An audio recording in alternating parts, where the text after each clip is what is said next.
Lovely viewers, we're pleased you could join us on Vegetarianism, the Noble Way of Living. Today we will travel to Gainesville, Florida, USA to visit Jungle Friends Primate Sanctuary. We'll meet the extraordinary Carrie Bognall, super staff members, and of course its intelligent and beautiful residents of 120 monkeys, 4 birds, and a few dogs. And they're all vegan. Hi, my name is Carrie Bognall with Jungle Friends Primate Sanctuary, and I am the founder and director here at the sanctuary.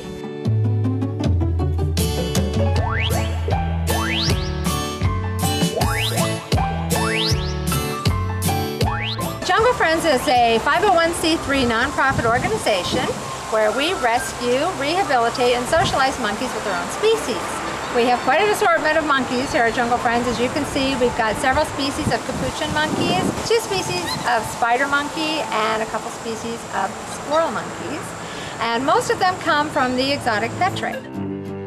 It all started in 1992 with a white-faced capuchin monkey named Samantha, who lived with Carrie Bognall's former boyfriend.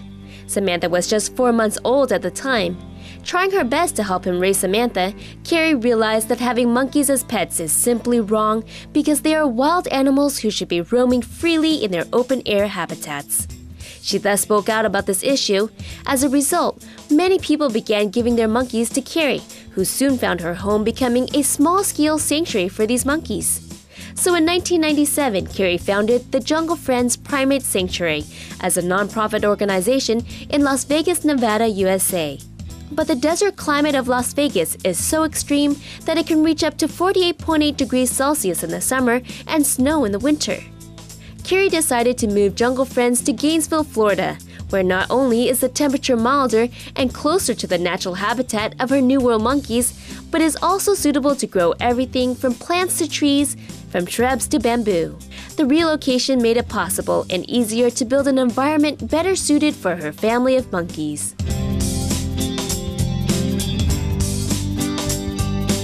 We have white-faced capuchins, brown or tufted capuchins. We also have weeper capuchins, and we have spider monkeys, 2 species of spider monkeys. We have squirrel monkeys, marmosets, tamarins, and we also have an assortment of dogs and several birds. And they come to us, most of the monkeys came to us as ex-pets, and it's usually because they had bitten someone and they were confiscated, or they were being kept illegally and the authorities took them away, or the people just did not want them any longer.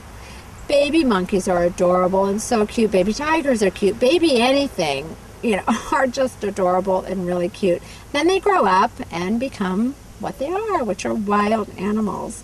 So for most people, the novelty wears off and they just want the monkey out of their home. So they call, "Please take my monkey," and then we get them that way from the people who bought them.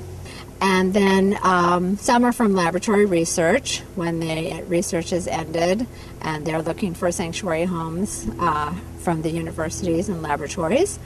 Our volunteers have brought dogs that were on their last day at the shelter where they were going to be killed the next day, so they would bring them here from different animal rescues. They come from all over, and the birds are also rescues, also people that didn't want them anymore. Birds are pretty high maintenance, and they're also very social animals also, and they live a long time. We have 2 cockatoos, and they can live up to 75 years.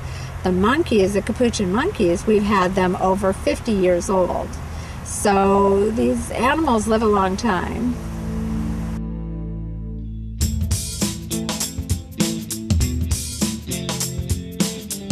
Prior to coming to Jungle Friends, many monkeys have been so abused that they were very ill, both mentally and physically. Jimmy Sr. was one of them. We had Jimmy Sr., who's passed on now, but he came to us. He was an organ grinder's monkey for the first 20 years of his life, and those are the people that go around with the organ grinder, and the monkey begs for money and tips their hat, and they give him some change. And that was in New York. So he did that for the first 20 years of his life.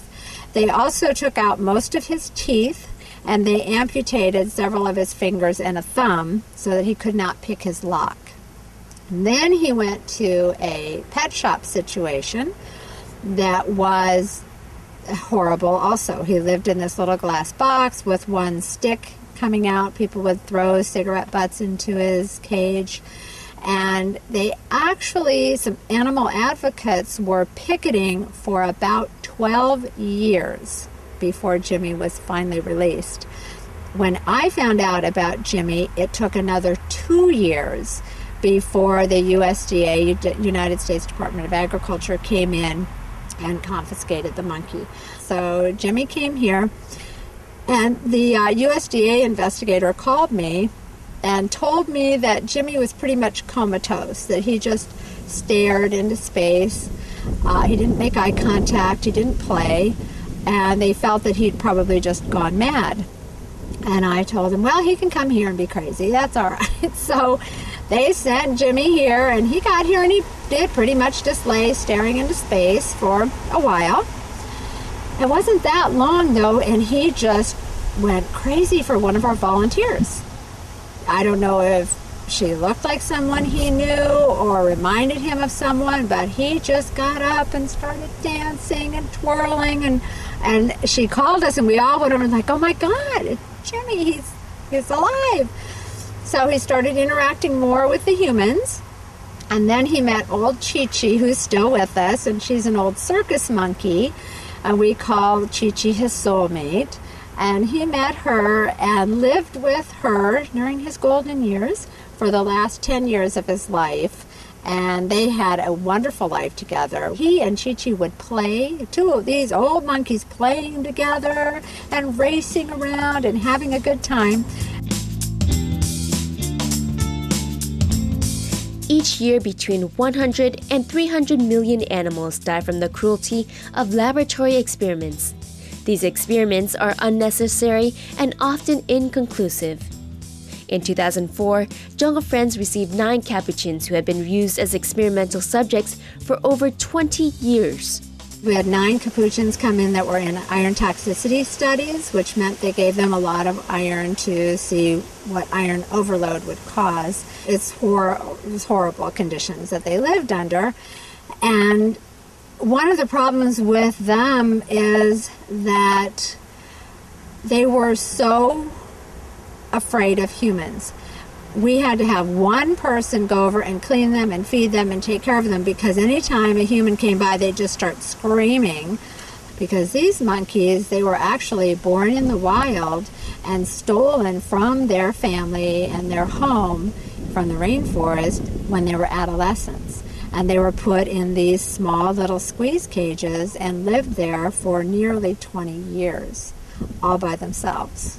So you can imagine if you were in prison in solitary confinement for 20 years with no way to hardly even stand up or do anything, to now come here and you would think, oh boy, they're gonna really love it here, but they're afraid. And they're afraid of what we're gonna do and what's gonna come next. They've had a lot of abuse. So they've been the most problematic as far as getting them used to us and to other monkeys. But now they're almost all with other monkeys. They're getting along a lot better, but they took a long time before, they were able to socialize.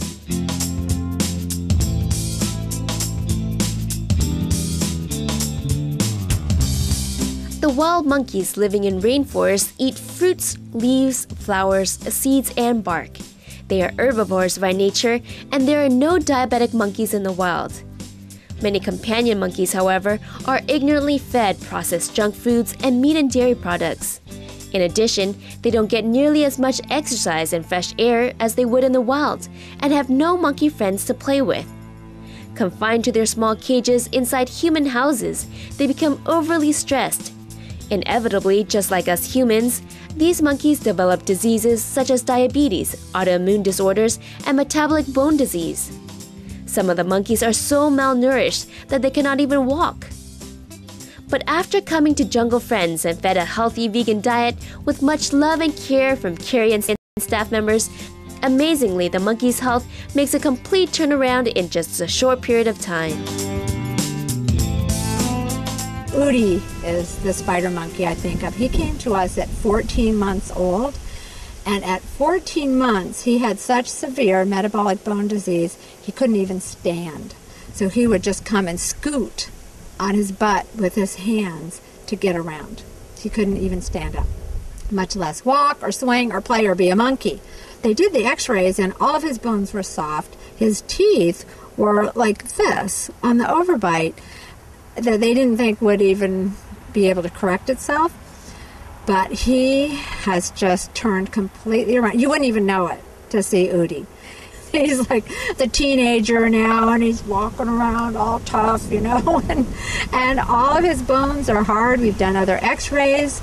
He swings from 24 feet high, swinging around. He's like the king of his jungle, and it's amazing to see what just the right food and, you know, the right environment and fresh air and exercise can do. It can literally change the course of these animals' lives. We had one monkey come in, Tessa was her name, and the woman called me and said, I'd like to find a home for my monkey. She's diabetic. And I said, okay, what was her glucose last time you checked? And she said it was 1120. I said, and is she alive? And she said, well, she's not moving too much and she's sleeping a lot. I said, okay, get your monkey, get into the car, and go directly to your nearest pharmacy, find the fastest acting insulin that you can, and call me. So she did, got the monkey regulated on insulin, got her glucose back to pretty normal, and I asked the woman what kind of food were you feeding her, and she said, just junk food. Hamburgers, hot dogs, potato chips, French fries, fried foods, a lot of animal products, junk, candy, cookies, sugar. So this poor monkey didn't have any kind of good food. So we had been doing a lot of investigating with diabetes and how vegan diets can reverse diabetes.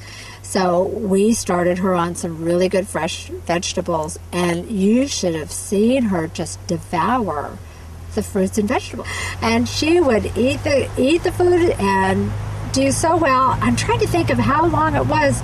She was probably off insulin in less than 2 weeks.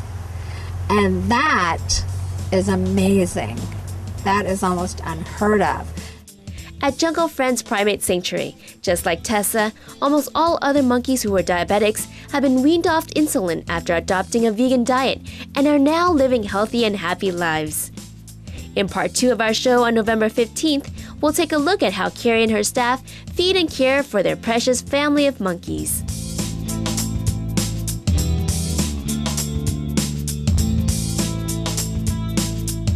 Glowing viewers, thank you for watching today's episode of Vegetarianism, the Noble Way of Living. Please stay with us for Between Master and Disciples on Supreme Master Television. May kindness prevail on our planet to unite all co-inhabitants in mutual respect, harmony, and love.